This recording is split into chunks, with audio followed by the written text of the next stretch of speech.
Of a Thai-flagged fishing trawler captured by pirates in the Indian Ocean have confirmed that 23 Russian sailors are on board that vessel.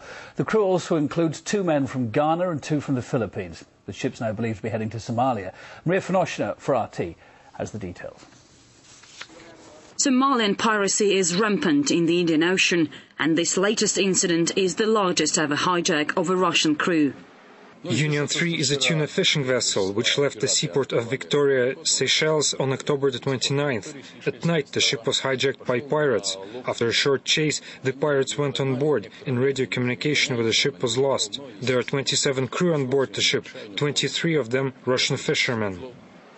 Pirates use speed and firepower to overwhelm unarmed vessels, but it seems concerted international efforts to drive out the pirates from Somali coast have simply driven the high seas highwaymen to seek prey further afield. This latest attack occurred 1,000 kilometers deep into the Indian Ocean. The ship is currently en route to a pirate base in Somalia, followed by a British Royal Naval warship. It's not taking any action, which might risk endangering the hostages. There's nothing that the naval asset can do at this point. What they're doing is shadowing. This is standard operating procedure. They're shadowing the Thai fishing vessel, and will shadow it until it gets to Somali shores, and then the Thai fishing vessel with the Russians on board, the Russian crew aboard, is going to be held there until ransom is paid. Maritime experts say the demand could be up to $2 million. No matter what line of behavior we choose, still we'll have to pay a ransom. There is no alternative way. We cannot provide every vessel with guards. We cannot assign sea soldiers to every vessel. We still have only one way of dealing with pirates. The ship's operators are under no illusions either as they prepare for negotiations. Vessel is insured. Even hijacking by pirates is covered. The insurance company has sent a negotiator. Therefore, negotiating will be done by a professional.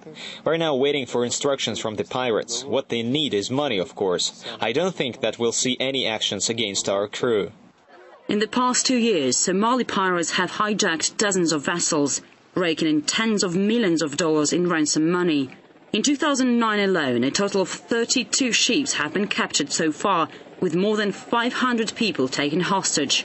But with a growing taste for success, the pirates have dramatically extended their geography too, threatening not only the Gulf of Aden, but also the Red Sea, the east coast of Oman, and now the Seychelles. First of all, you have to look at the vastness of the area. Controlling it geographically is just close to impossible.